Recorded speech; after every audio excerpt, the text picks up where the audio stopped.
Welcome to the Weekly Dose Podcast, your one-stop shop for the weekly news in incretin mimetic therapies, with your host, man on the Manjaro, Dave Knapp.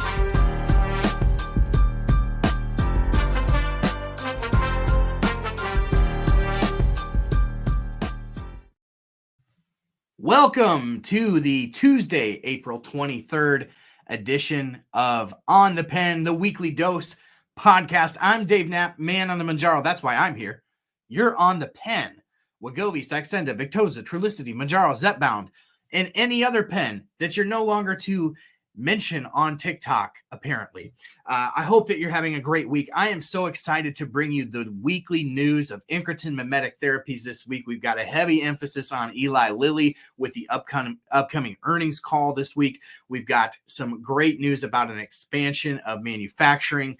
And we've got some really cool news about a new biopharmaceutical company. So without any more delay, let's get into it. Metsera launched this week. If you have been following this story, put Metsera in the chat. I'd love to hear from you and what your thoughts are. But Metsera is a new company.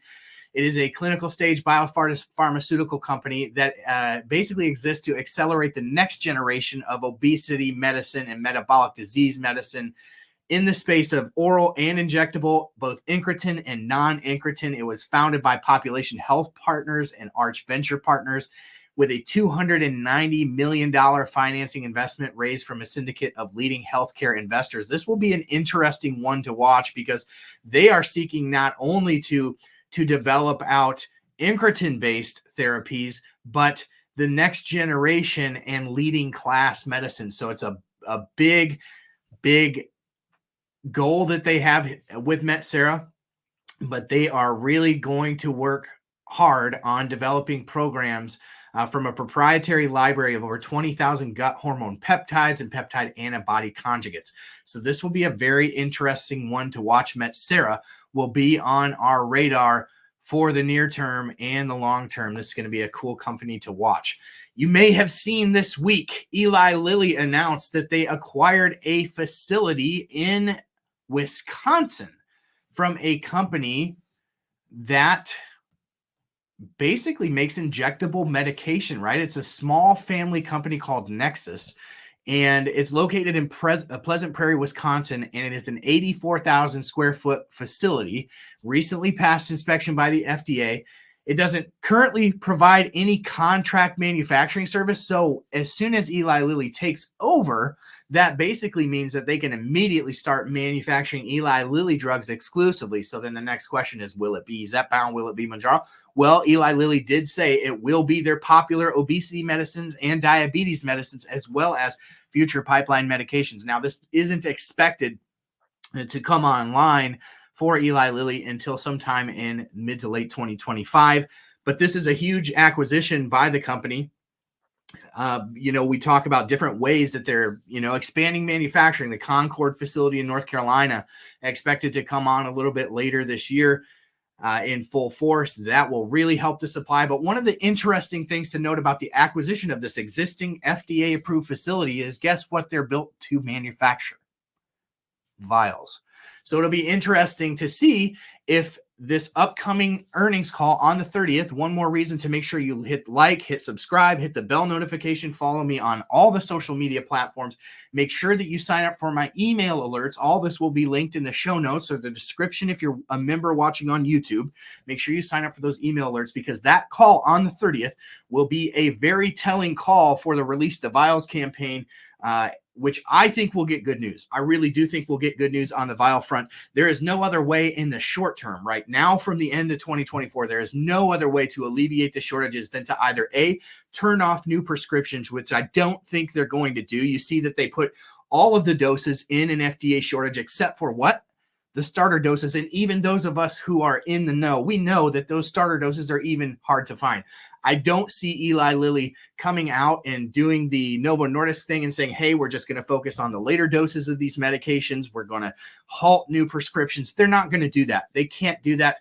I would expect fully that we will hear some form of single dose vial presentations being released into the United States both for Mounjaro and Zepbound. They both are approved at this point by the FDA. We know, because you follow this channel, that the Zepbound presentation, or the marketing name Zepbound, the trademark name, is only for the United States. We've been told by Eli Lilly in these earnings calls, which is one reason that we follow these so closely.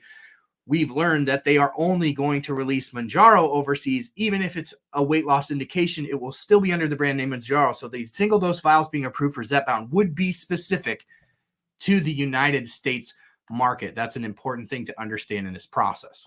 Switching to some other news in the world of incretin mimetics, this has to relate to my platform and the platform of other GLP-1 communicators over on the TikTok app. So some big news this week, as the United States Congress passed legislation for foreign aid that basically baked into this package was a bill that would require ByteDance, the parent company of TikTok, to basically divest in their Chinese holdings to be able to exist on the American market. Basically, what would happen here effectively is ByteDance, upon signature of this bill, would have 9 months to basically divest, right? And basically be held publicly in the United States in order for them to stay on the Apple and Android marketplaces. If they don't, Apple and Android would then face huge penalties to leave the app on their marketplace, which would be insurmountable for them. So they would de facto remove those from their marketplace. So TikTok would cease to exist as an app on the marketplace, which means it would become a completely irrelevant app in the United States. So that's big news in the world of TikTok anyway, but sort of what's coinciding in this, all of this news about TikTok, is this new community guidelines that they released that are designed in spirit to basically reduce the amount or eliminate the amount of content that exists on their platform that promotes unhealthy eating behaviors or unhealthy weight loss methods, things of that sort. And baked into that community guidelines is violations for anyone who talks about medication that can be used for weight loss. So creators like myself, about a week and a half, 2 weeks ago, started to notice that if we posted videos, especially those of us who have larger accounts who post about this stuff frequently, and it seemed to especially zero in on those of us who share information about accessibility of the medication, about shortages, about clinical trial data, just information. Any content that I created just went into immediate queue saying it was being reviewed, and it just wouldn't leave that queue.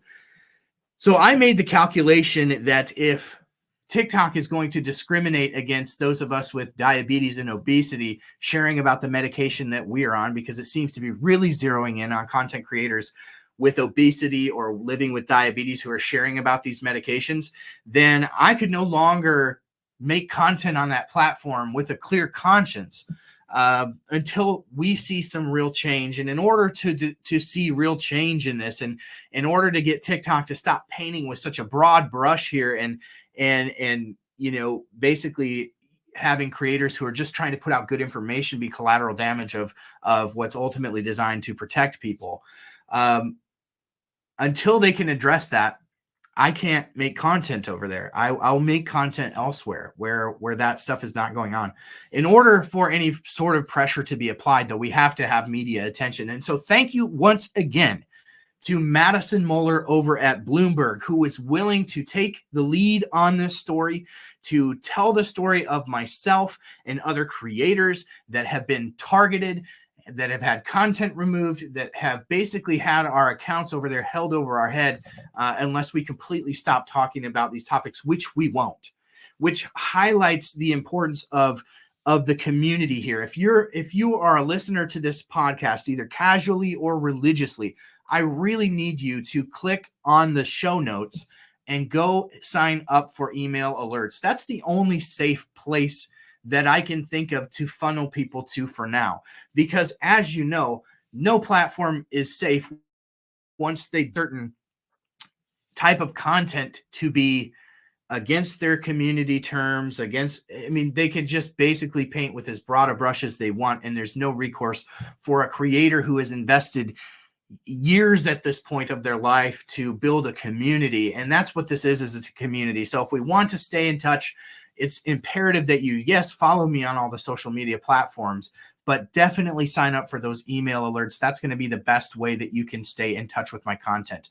A couple little housekeeping things for this week. I'm not sure about the Thursday night show. I will be out of town for work. I may pop on live, but it'll be a very informal version of On the Pen this Thursday, if at all, due to my work travel. So be aware and be advised of that. But starting on the 30th, we will be covering religiously the Eli Lilly earnings call. You will probably see me pop up on some news shows after that, especially in regards to talking about the Release the Vials campaign. Please continue to use that hashtag. I know that with the banning over on TikTok, it really kind of stopped that campaign dead in its tracks.